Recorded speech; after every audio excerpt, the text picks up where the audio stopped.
All right, welcome back, folks. Episode 5. We are playing the game. We're playing the game. But This time for sellers. For sellers. Yeah. So this is really your arena more than mine. So the seller just decided to accept the buyer's offer. Right. Now what? Now what? Well, it's kind of the same, right? On the buy side or the sell side, there's still going to be an escrow that gets opened. Correct. So I'm going to take the ratified contract, which is the contract that is signed by both the buyers and the sellers, and I'm going to email that over to escrow, and I'm going to say, hey, can you open up escrow if it hasn't already been opened? Now, there are situations where I've already opened the escrow. Right. It's a really good idea to open the escrow ahead of time if you can, right, to find out what's going on with the property and pull a prelim, especially if it's like a trust. Right. So we know you've already done that Right. if you're involved, but not all agents do. So, but if you're involved, it's already pre-opened, and then the buyer's agent will take care of getting the buyer's deposit and all those kind of things. Correct. Okay. And as the seller, I let you know, okay, congratulations. Now you've accepted an offer. Right. And we've officially opened up escrow, and now we're moving forward with the process. Right. And if the buyer has inspections, they're going to schedule their inspections, and they're going to be asking you, hey, can I come back on such and such day at such and such time and bring my inspector back? Ideally, the buyer's agents will try to schedule the inspections all together so that it doesn't put you out too much, but sometimes they can't. And sometimes you have to leave your house multiple times, usually in an hour or two spans. And during this time, they're going to inspect your house.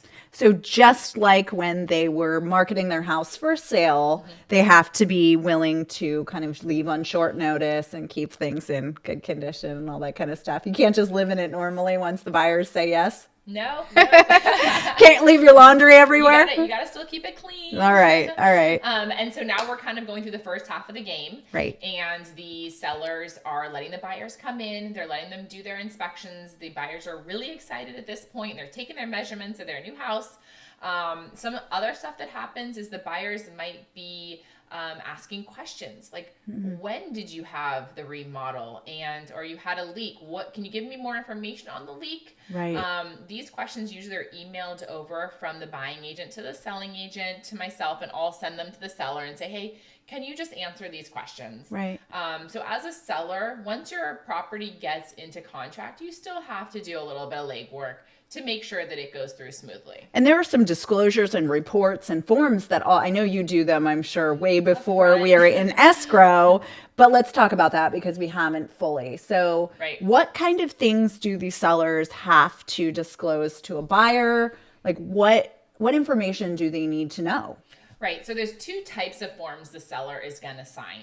There's going to be the boilerplate disclosures that they're going to sign. And those are just all the forms like the Megan's Law, the wire fraud, the stuff so that the sellers are not held legally liable once the transaction closes. The buyers can't come back and say, hey, you didn't let me know that there is a predator 5 blocks away from our house. Yikes, hopefully not. Right. So there's all those boilerplate disclosures that the seller is going to sign up front usually, so we can give them to the buyer early on the transaction. Right. And then there's the other side of the forms that need to actually be filled out by hand or through a computer, but you have to get a little bit more detailed into your property and let the buyer know everything there is to know about your property. For example, when you did a remodel. Wow. Yeah, if you had any issues with your property, what are they? Is something not working correctly with your property? Maybe the dishwasher is broken. Maybe the floor has a big dent in it and it's, a pretty good size one. You need to put that all in the disclosures. So now's the time to come clean, right? Now's not the time to just hope that they don't notice. It's time to over disclose everything you can think of. Better to be honest up front and give them all the information they need so that they can purchase their property knowing everything they need to know, because in the end of the day, I mean, it's a huge property, right? You're spending millions of dollars buying a house. You need to let the buyers know everything about the property. And from a legal protection, you don't ever want anything to come back and say, well, you knew that the roof was leaking and you didn't tell me. Right? Exactly. Like it's not a situation you want to get into. Now, on the mortgage side, we don't have much to do with the transaction from a seller standpoint, But it is really important if their plan involves buying a new house that we know that they are in escrow. Right? Because some of our work takes place at the same time. Like we're running side by side plays to make sure that their next goal is being accomplished while they're working on the sale. Yeah, I mean, communication is key. I mean, you see in like football games, you have the quarterbacks and they have the little, speakers and the earpieces in their head. Can we get walkie-talkies? Right. That would be amazing. That would be amazing. I feel like we already kind of do that. Like, so the coaches can contact their players and let them know the plays. It's kind of the same situation. Yeah. We're your coaches and we're kind of telling you what to do and where to go. Everyone needs to be involved. Everyone needs to be involved. Okay, so we've done reports, we've done disclosures, we've told the buyers everything that we know. What about the appraisal process? How does that really affect a seller?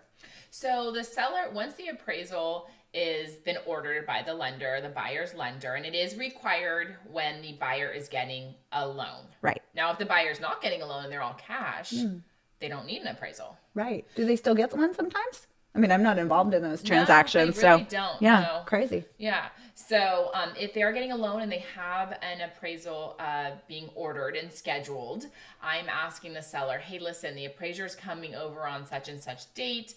I'm going to meet the appraiser there. Please keep the house somewhat tidy, right? Right. Because we want the appraisal to appraise and we want to come in at purchase value. Right. So you don't want to be leaving all your clothes everywhere and dishes in the sink if you don't have to. And I will note from a mortgage broker's perspective, if the buyer is getting an FHA loan, there are certain things that have to be done. They have to be able to inspect the crawl space. They have to be able to inspect the attic. They have to be able to check all of the utilities. So if it's a vacant house, you need to have the utilities on. They need to be able to check the stove. Like there are certain things that have to take place. Smoke detectors, CO2 detectors, all of those things need to be in place. So if you're a seller, you can prepare for all of those things to make the process smoother for your buyer. Yep. So that you don't have any hangups on the buy side, because any delays on the buy side will delay the sell side. Correct. And I've had situations where, the seller had the carbon monoxide detector out, but it wasn't working. Right. And so the appraiser had to come back because Yeah. they have to make sure that it's working. So, Yeah. and not just an FHA, that's just in general. Right. In California, CO2 right? and smoke detectors are on all types of properties. And you need to have the CO2 detector on one on each level. Right. And then the smoke needs to be one in every bedroom. Right. And common areas, I believe, too, Yeah. or at least one in the common area. And we see on the buy side fairly frequently that, an appraiser can't get to like a crawl space, right? There might be things in the way that's blocking their view. All that stuff has to be addressed ahead of time, ideally. Right. So, okay, so the appraisal's been inspected. We've gotten all of the little things done. How does the appraisal really affect the seller? Or does it? I would say it does affect the seller if it does not come in at value. Right. If it comes in at value, then we're fine. It gets checked off by the buyer, and we move forward. And a lot of times the seller will say, can I see the appraisal once it comes in? And honestly, the seller doesn't really, I don't get the appraisal if I'm the listing agent unless I ask for it. Right. It's nothing And then that even we then need it to kind of see. depends. So Yeah. the appraisal belongs to the lender, technically. They can Correct. release it to the buyer. The buyer could voluntarily release it to the seller, I suppose. Wanted to, right. But very rarely, let's say an appraisal comes in over purchase price. That's not information that usually gets relayed back to the selling it's really information. Not. The only time that it would become an issue is if the appraisal comes in under value, because the lender is going to lend on the appraised value versus the purchase price. And at that point, if the appraisal comes in under value, the buyer either has to come in with more money, right, or the seller has to come down in off price, the purchase price, assuming or that there's in between a contingency period, right? Correct. So if they've waived their appraisal contingency, the lender is still going to need an appraisal, but they've waived their contingency. So they've stated that it is not a subject or a condition of their purchase. But if they haven't waived their contingency and they have a contingency, let's say it comes in $5,000 under purchase price, then the buyer's agent comes back to you and negotiates. Right. And at that point, this as the seller, you have choices, right? Everything is negotiable. Right. You have choices. You can come off your purchase price. You can say, no, we want you to come up. Right. I mean, if you have multiple offers or you had multiple people who are interested in offering, you may not have a need to renegotiate the price. You might be able to say, yeah, no, we feel strongly that there's other buyers who will pay asking price, even if it's not appraising. Right. And I would say, everything's negotiable, right? But it really depends on what type of market you're in. The last 2 years, we've been strongly in a seller's market. Right. Now we're in more of a normal market. So more stuff is negotiable between the buyer and the seller. And we're seeing, commissions being made on both sides to reach an agreement. And I think, when you're playing a game, sometimes you're going to fumble the ball and you got to get back on track. It's not always, plays aren't going to always go as planned. Right. Sometimes you're going to take your hits and your knocks, but it might not be exactly what you want as a seller to come off the purchase price a little bit. But at the end of the day, if it gets the transaction done and you get to sell your house in a timely manner, right. Maybe you, come off the purchase price, like you said, $5,000, but you're not having to pay your mortgage payment next month because you're able to close sooner. So you're saving that $5,000. So you got to take everything into consideration and consult your mortgage broker and consult your realtor. Right. Or maybe you're already in escrow on your buy your next house. And so making sure that the deal closes on time is super important. Right. You might already be locked on your other interest rate and rates have gone up. There's so many factors that play into what's the next best play. Right. Exactly.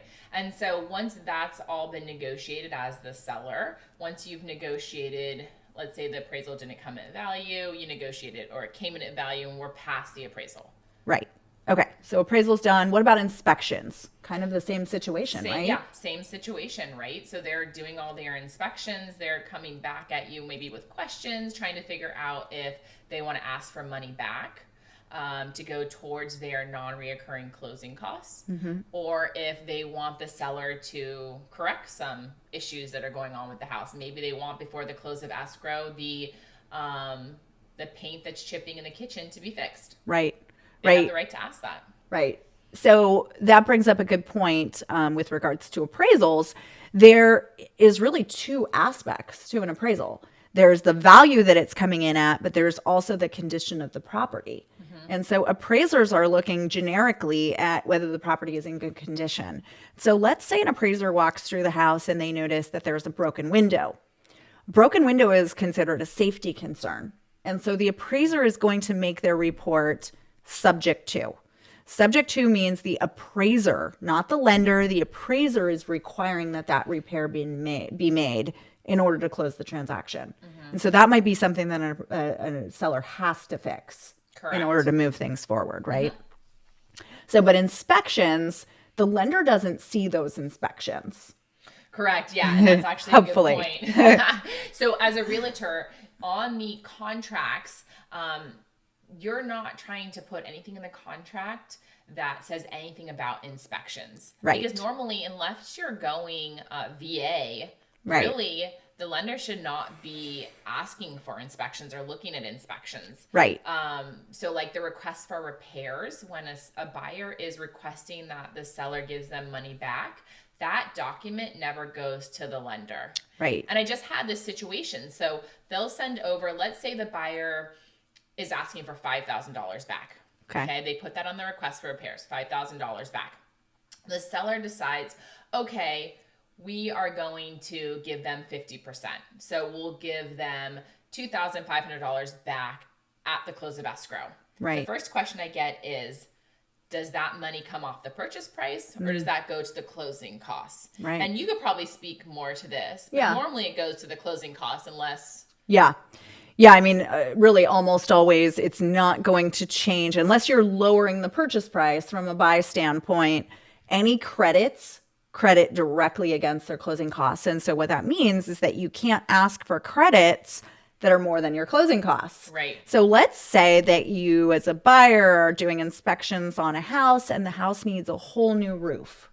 Okay. And let's say that roof gets uncovered during inspections and it's $20,000. Right. Okay. Big house, big roof. You may not have $20,000 worth of closing costs, but there's no other way to get that money. So from a buy side, you either can negotiate for price or for closing costs. So if your closing costs are maybe $10,000, you can get a $10,000 credit and that's it. And so you would have to maybe lower the price in order to get some of your money back. Yep, correct. So let's say in this situation, it's the seller comes back and says, we'll give you $2,500 back. We're negotiating, right? Because I said everything's negotiable. Yep. And then the buyer says, okay, we'll accept the $2,500 and we'll remove our inspection contingencies. At that point, we're writing up an addendum because, as I mentioned before, the lender is not seeing the request for repairs. Right. We're writing up an addendum, and the mortgage broker is going I don't want to see these things. I just don't. You'll see the addendum. I'll see the addendum. I'm fine with the credits, but I don't really want to know what's wrong with the house. Right. The lender is putting a big chunk, often the biggest chunk of money into the transaction. They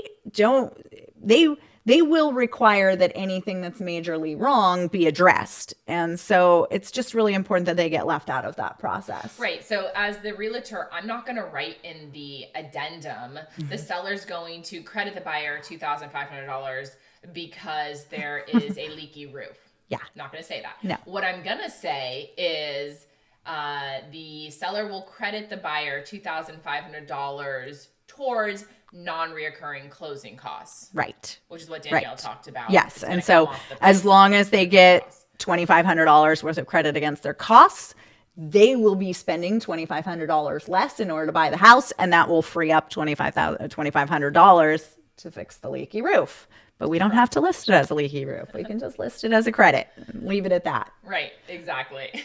Okay. So the buyer has done their inspections. The buyer has done appraisal. We've negotiated a couple of things. We've come to some adjustmts. And now what? We're kind of hitting halftime now. Okay. And the buyers are saying, okay, we're able to remove all our contingencies. Okay. So is this now as a seller where I can start to like breathe a sigh of relief? Are we done? Yes. Are we close to done? Can I pack? We're at the home stretch. This is what I need to know. We're ahead in the game by a lot. All right. We're moving forward. Okay. So, yes, if you're a seller at this point, I'm saying, yes, you can start hiring your movers. Right. You can start packing. If you're looking for a rental, you can start looking for that rental because you're selling your place. Right. This is the time to move forward because at this point it's go time. The buyers are not going to back out. If the buyers do back out after they've removed all their contingencies, you do have an option as a seller to go after their deposit, their 3% deposit. Right. Right. Which is why it's so important if you're working for the seller that you've made sure that there is a big enough deposit in escrow, right? Because technically that's negotiable too. And so technically some agents will write an initial offer with a very small deposit. And, let's say there's only $1,000 on the line. There's not really any huge incentive for a buyer to finish the game. Right. Let's say they get to halftime and they've released their contingencies and they only have $1,000 on the line and they find a house that they love better. Right. Like they might be willing to walk from $1,000. Absolutely. So that's why it's so important that you have a real estate agent protecting you to make sure that there's enough money to make it, really hurt for the buyer if they were to walk from that, right? Like exactly. You want them to have some skin in the game. Oh, I like that. Skin in the game. Skin in the game, right? Yeah. Right. So now we've had Make it halftime. Make it painful. So now we have halftime. The buyers have removed their contingencies. You are hiring your movers. You're starting to pack and you're getting ready. As we get into the third and fourth quarter of the game, the second half, escrow's reaching out to the sellers and they're asking them for their payoff information. Right. So that's a critical piece because most sellers have a mortgage on their property and that mortgage has to be paid off. And so it's really important that the escrow company coordinates with the lender. Some lenders can take 10 days, sometimes even more, to issue a payoff demand. And so if it's shorter escrow period, that process needs to happen sooner. If it's a longer escrow period, you have a little bit of wiggle room, but that needs to happen, at least by halftime to start getting the paperwork from the current lender to make sure that we have the exact amount that's going to get paid off so that lien gets released. I will say, having seen both sides of everything, I see sometimes that sellers think that maybe once their house is in escrow, they don't have to continue paying on their mortgage. I have seen that happen. It is just really, really, really important that you continue making all mortgage payments until the day it closes. So coordinate with your escrow company to make sure that you are on track with all of that. And that goes for your, HOAs and your property taxes too. Right. And I get that question a lot. Like you said, do I have to pay my mortgage payment that's due next week, or my property taxes or my HOAs? And we'll go back to the fact that, listen, if you have any questions, reach out to your mortgage broker or reach out to your realtor. Right. And they'll confirm with escrow when you need to make your payment and what it needs to be. Right. All else fails, just make the payment. You can never overpay. Right. So if you accidentally make a payment that didn't need to be made, your mortgage company will refund it to you. Like it's 100% guaranteed you will get your money back. So all else fails, make the payment, move on. Okay, so they've ordered a payoff demand. Like at what point does the seller have to sign off on things? Yeah, so the escrow company is going to reach out to the seller and they're going to set up their signing of their final docs. Now, the notary comes out, and as we mentioned in our previous episode, the notary can come to you wherever you're at. So if you're at your work, if you're at home, if you're out of the state, if you're out of the country, the notary will come to you and have you sign your seller's docs. Right. But same disclaimer, if you are a seller and you are going to be traveling and out of the area for the last half of your sale, it's really important that you notify people early in the process. Because let's say you're taking that cruise that you've wanted to take because your house is vacant anyways and you don't care. Well, it might be really hard to track you down on a cruise to find a notary to sign your deed. And that has to all happen before closing. Correct. Like at least a few days before closing. So it's just the communication piece is really critical, that like everybody coordinate with each other to make sure that everybody knows all the plays. Yep, exactly. No vacations, no, without us knowing. You can do fun stuff, but we got to coordinate it ahead of time. Yeah, okay, so we've signed the deed. Now what? So as a seller, you're making sure that you're moving all your furniture out. The buyers will do their final walkthrough. Now, this is not a contingency, meaning that if they find something there, they can't back out of the sale. However, if they find something that's not disclosed, maybe you forgot about, maybe you move a bed and a rug and underneath the floor is damaged. That is something that a sellers might have to fix or negotiate with the buyer. But the buyer gets their final walkthrough. And at this point, you are, as the seller, you're packing everything up, you're getting it ready, because on closing day, you have to be out of that house unless you have it negotiated that you could have rent back. But if you don't, you're out of that house by the time their loan funds and the county records. So on that day, literally, you have to be out. Yep. Okay. Well, that's a lot, right? So let's talk about rent back since you mentioned it. What is a rent back? Right. So a rent back is something that's usually negotiated up front if the sellers need to stay in their house a little bit longer past the close of escrow. And as you mentioned earlier, if the sellers are looking to purchase a replacement property, and let's say they're an escrow on a replacement property, they're going to need a rent back, because if they have a concurrent close, their sale is closing first.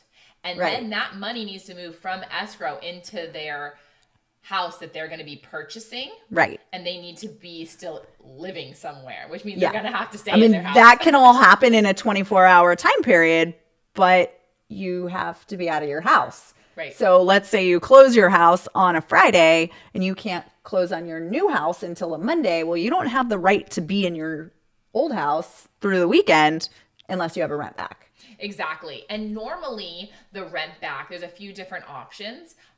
Sometimes the buyers will give you a free rent back, and sometimes they will charge you rent. The normal rent is PITI, principal, interest, taxes, and insurance. So let's say your monthly mortgage payment is going to be, the buyer's monthly mortgage payment is going to be $5,000. We're going to divide that by 30, which is 30 days in a month, and that per day is what they're going to pay. Right. Now, does a lender have a time frame as to when, let's say the buyers are purchasing the property owner occupied, right, and the sellers want to rent back. Yeah. Is there a time frame amount of how long the sellers can rent back for? Yeah, that's really important. So as long as the buyers are purchasing the home for them to live and occupy in personally, they are required to move into the house within 60 days, which means that the longest you can allow a seller to stay in the property is 59 days because they are signing legal documents with the lender saying, I will move in by day 60. So 59 days is your longest rent back if the buyers are buying it to live in. If the buyers are buying it to be an investment property, well, then that doesn't apply. Right. It's a game changer. Right. So now that you've closed your house, you're able to, as a seller, you've negotiated rent back, and now you're staying in that property on the last day. Let's say it's day 59. Yeah. You're making sure the property's clean and you're moving out. I do want to note that when you close escrow, the buyers are entitled to a copy of the key to the house. Oh, because it is like a landlord-tenant situation. You no longer own that house. Right. You are now a tenant. You're now a tenant. And you have a landlord, and we got to give them the key, because if for some reason, let's say you decide as you're renting the property, let's say you decide to go to Lake Tahoe for the weekend and something happens, the landlord needs to be able to get into that house in an emergency situation, right? Right. So that can be kind of a hard adjustment for a seller, right? They may have lived in the home for 20 years and all of a sudden they have to give somebody else a copy of their key, but they no longer own it. So those are the rules. Those are the rules. But as a seller, you've now sold your house. You've won the game. Yes. The money's been deposited to your account. So after the deed has been recorded, the escrow company will pay off your loans. There will be whatever excess is left. That's your profit on the sale of the home. And they will usually wire that to your account. And then you are free to go make whatever next moves you want to make. Yeah, absolutely. You've won the game. You've won the game. Your coaches, Danielle and Christy, have taken you to the finish line. Absolutely. So that's playing the game from the seller's perspective. On to the next. Real estate play-by-play. Cheers.